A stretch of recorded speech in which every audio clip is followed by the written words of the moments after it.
La mine. Aïe.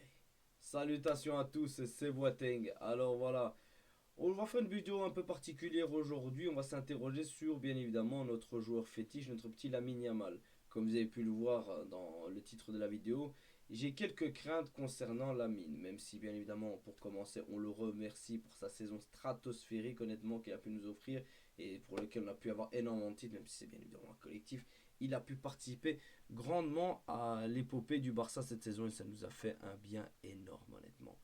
Mais donc voilà, pour un peu parler du cas de Lamine Yamal, ben, on a pu voir que les médias ont relié énormément d'informations sur Lamine Yamal durant ses congés, où il est parti à gauche à droite, où il s'est amusé comme il fallait, où voilà, il a rencontré du beau monde et auquel il s'est bien fait remarquer. Bon, on a connu pire hein, pour les gens qui ne se sont fait remarquer. Et beaucoup de gens ont des craintes par rapport à ça. Est-ce que Lamine Yamal tombe? Est-ce qu'il a pas pris la grosse tête? Est-ce que voilà. Il faut savoir des choses à ce niveau-là. Lamine Yamal n'est pas le seul joueur de 17 ans qui, au moment où il passe de bon petit joueur à presque grande star international, bah, passe aussi à un moment où il gagne énormément d'argent d'un coup.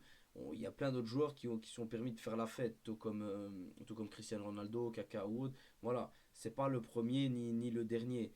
Le truc là, c'est que c'est pas pour autant que tu fasses la fête que ben, tu vas avoir des problèmes au niveau de ta carrière. Ça peut jouer, hein. Ça peut jouer. C'est vu pour Neymar, c'est vu pour Ronaldinho, pour Ronaldo. La part des Brésiliens ont énormément ce problème au niveau des sorties. Balotelli aussi. Donc, ça, c'est à lui de se gérer personnellement. Et on sait qu'au niveau de son entourage, c'est un peu compliqué par rapport à son père et sa mère. Sa mère est limite star de TikTok et son père, c'est plus un gamin que lui. Mais bon, ça, voilà, ça ne regarde que lui personnellement et on ne peut pas juger. Nous, ce qu'on va juger, bien évidemment, c'est sur le terrain. On espère que ça n'aura aucun impact. Après, voilà, le deuxième point aussi, c'est par rapport au fait que là maintenant, la Yamal a passé un gros cap. La Yamal, est devenu, comme je l'ai dit, une grande star internationale. Juste avant, bah, c'était un grand espoir qui avait fait un très grand euro. Donc il devait confirmer. Nous, les Catalans, bah, on a pu voir son évolution à travers la saison avec Xavi et sur la fin, comme on avait vu grandement dans le lit. Donc on savait qu'il allait performer, mais on n'aurait jamais dit qu'il allait autant s'améliorer et autant passer un palier. On espère qu'il va continuer à grandir et surtout à améliorer son niveau. Parce que moi je le dis, la Yamal, c'est un Saiyan. Plus il joue, plus il devient fort. Comme les Saiyans, plus ils combattent, plus ils deviennent forts. Bah, pour moi, la Yamal, c'est la même chose au niveau footballistique. Et il va juste falloir se dire que là maintenant, la Yamal va devoir confirmer cette saison stratosphérique. Il va devoir la confirmer et même faire mieux, vraiment faire mieux. Même si on espère un gros collectif qui pourra bénéficier de l'impact de la Yamal sur le côté droit, parce que bien évidemment, qu'on l'a dit encore et encore, par rapport à Nico Williams, Nico Williams aurait pu bénéficier du fait que la Yamal te prend 2 à 3 jours sur le côté droit et laisse beaucoup de 1 contre 1 sur le côté gauche. Voilà, ben, le futur est lié, que ce soit peut-être on entend Lokman, on entend Leao, on entend Luis Diaz. Il faudra voir à ce moment-là est-ce que ces joueurs pourront assumer, on entend Ben Seguir pour vous dire, donc est-ce qu'ils pourront assumer du 1 contre 1 et pour être performant, ça voilà, ça va être un gros collectif, mais la Yamal devra confirmer parce qu'il sera attendu. Il sera vraiment attendu, même si toute la saison, on a pu voir que les joueurs l'attendaient de plus en plus et qu'il a quand même réussi à trouver la solution, à l'image du match contre l'Inter de Milan. Mais voilà, à ce niveau-là, j'ai 100% confiance.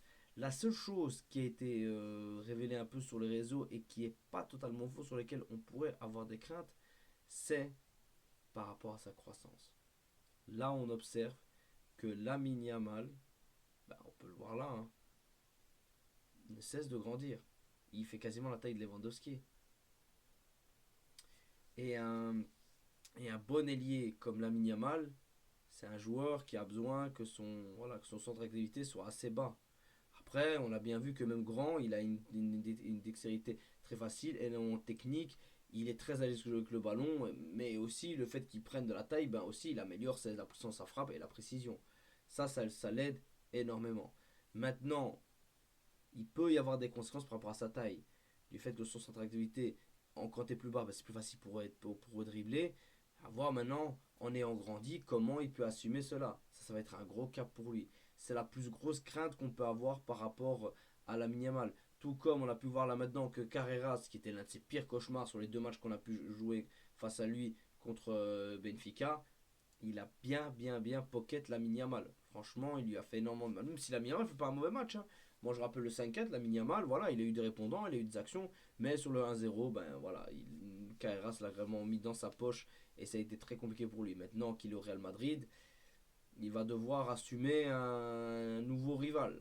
On va voir ce que ça va donner. Après, Lamine Yamal, la part des joueurs qui ont cru qu'ils allaient pouvoir le stopper, se sont tous vautrés. Donc, à voir par la suite. Mais bon, Lamine Yamal sera très très attendu, mais par rapport à sa croissance, c'est les seules choses qui peuvent m'inquiéter. Même s'il a aussi des choses à améliorer. Par exemple, sa finition. Il doit être beaucoup plus percutant, même s'il a mis des très beaux goals, surtout sur la fin de saison. On a vu que, voilà, on se rappelle de goal contre l'Espagnol et contre le Villarreal, ou même contre l'Inter de Milan, ou quand il veut, il marque. Mais il y a des petites choses qu'il va aussi devoir un peu se peaufiner, et ça va venir avec l'expérience et avec le temps. On se rappelle du face à Sommer sur peut-être le 4-3 qui aurait pu nous envoyer en finale de Ligue des Champions. Il tire, il bute sur le Sommer parce qu'il va absolument tirer du pied gauche. Au lieu qu'à ce moment-là, il doit tirer du pied droit. Il doit tenter pied droit sans hésitation parce qu'il est en fin de course. Mais à ce moment-là, on ne peut pas lui en vouloir. Il est très jeune, il a 17 ans, là maintenant il va avoir ses 18 ans, il va avoir son numéro 10. Le jour de ses 18 ans, il va pouvoir montrer sa prolongation. Il va être tranquille. Il va être tranquille. Nous, en tout cas, on va être tranquille avec lui. On va pas se prendre la tête, honnêtement. On va pouvoir avancer. C'est juste dommage pour Nico Williams, à voir comment ils vont l'accueillir au Camp Nou, surtout la Yamal. Mais le fait que à voir comment va évoluer le corps d'Lamine Yamal. Est-ce qu'il va avoir toujours la même aisance technique, sachant que les joueurs maintenant vont être à 2 ou 3 sur lui. Mais Lamine Yamal, où j'ai énormément d'espoir pour lui, c'est son intelligence de jeu. Quand il voit que ça va pas, il va toujours. En fait, c'est même pas quand il voit que ça va pas, c'est qu'il va toujours faire la passe au bon moment, le dribble au bon moment et tirer au bon moment. Et ça, à son âge, je n'ai jamais vu ça. Je pense, les gars, aucun de vous n'a vu ça. Une telle maturité footballistique à son âge, on n'a jamais vu ça. On espère qu'il a bien travaillé. On espère aussi que Hansi Flick va pouvoir mettre, on va dire, pas vraiment les points sur lui, parce qu'il n'y a rien d'alarmant, mais voilà, pour lui indiquer qu'il doit revenir au travail. Lui, il nous a toujours montré qu'il était sérieux et qu'on pouvait compter sur lui. Mais c'est du gros, c'est du très lourd, parce que refaire un triple national, je pense pas que du tout qu'on le refera. Mais qui sait peut-être aller chercher la Ligue des Champions, même si on a vu que le PSG, voilà, ils ont carrément déglingué le Real Madrid. Enfin, pas, voilà, ils leur ont fait, ils leur ont fait passer un sale quart d'heure, si je dois rester poli.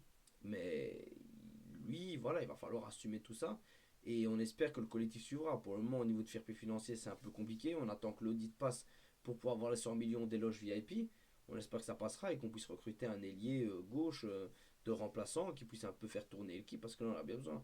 Mais je pense que ce sera Rashford aussi fin de saison. Je pense que Rashford, lui, on l'aura pour août au moment où le Manu n'aura pas le choix que de nous prêter.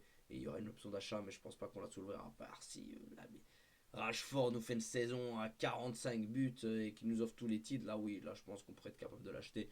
Mais là, je pense, je, je pense qu'on va s'arrêter sur un prêt avec Rashford, mais qui pourra apporter énormément au niveau de sa polyvalence.